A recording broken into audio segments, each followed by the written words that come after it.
사이버불링이란 온라인에서 누군가를 괴롭히는 것을 말합니다. 욕설이나 모욕적인 말로 괴롭히는 것 외에도 개인정보를 유출한다거나 따돌림, 스토킹, 명예훼손, 금전적인 갈취, 성폭력 등 다양한 유형이 있습니다.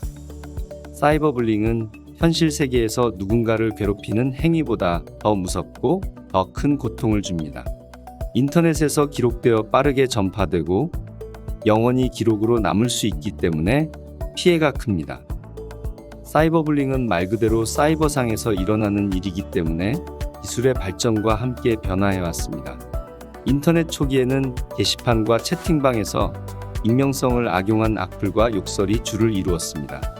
스마트폰이 출시되면서 몰래카메라와 같은 영상물에 의한 사이버 성희롱, 스토킹이 늘어났고 메신저와 SNS가 등장하면서 카카오톡 왕따, 공개 댓글 공격, 의도적인 태그 제외 등 새로운 형태의 사이버불링이 등장하였습니다.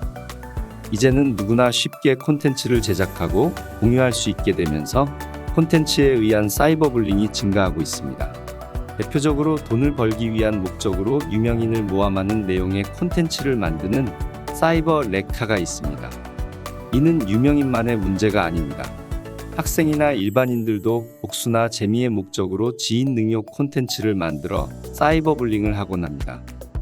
최근에는 인공지능과 같은 새로운 기술의 도입으로 사이버불링이 더 교묘해지고 탐지하기 어려워졌습니다.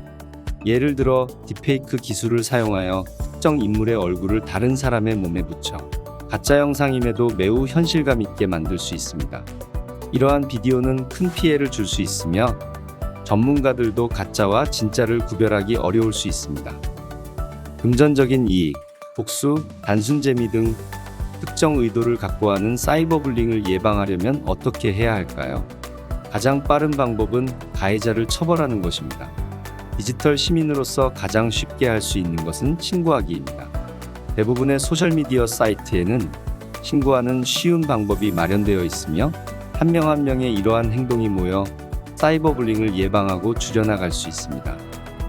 세상 모든 사이버불링이 의도적으로 이루어지는 것은 아닙니다. 때로는 의도하지 않았더라도 결과적으로 사이버불링이 될 수 있습니다. 예를 들어 에스키모라는 단어는 날고기를 먹는 사람이란 뜻으로 사용되었으며 이 표현이 지칭하는 사람들에게 모욕적으로 여겨질 수 있습니다. 하지만 많은 사람들이 이 단어의 역사적 배경을 잘 모른 채 사용하기도 합니다. 이 단어가 가진 의미와 역사를 아는 사람들에게는 여전히 상처가 될 수 있기 때문에 이누이트나 알래스카 원주민과 같은 더 적절한 표현을 사용하는 것이 좋습니다. 마찬가지로 여자처럼 굴지마와 같은 표현은 별로 해롭지 않게 보일 수 있지만 이는 상처를 줄 수 있으며 사이버불링에 기여할 수 있습니다. 제3세계 국가라는 표현도 흔히 사용되지만 이 역시 부적절한 표현입니다. 사이버불링을 예방하고 줄이기 위해서는 사이버불링에 대한 올바른 이해가 필요합니다. 우리는 기술에 따라 사이버불링 방법이 어떻게 변화하고 있는지 이해해야 하고 사람들이 왜 사이버불링을 하는지도 이해할 필요가 있습니다. 또한 누구나 충분히 알지 못해서 실수로 다른 사람에게 사이버불링을 할 수 있다는 사실도 알아야 합니다. 사이버불링의 예방은 이해하는 것에서 시작됩니다.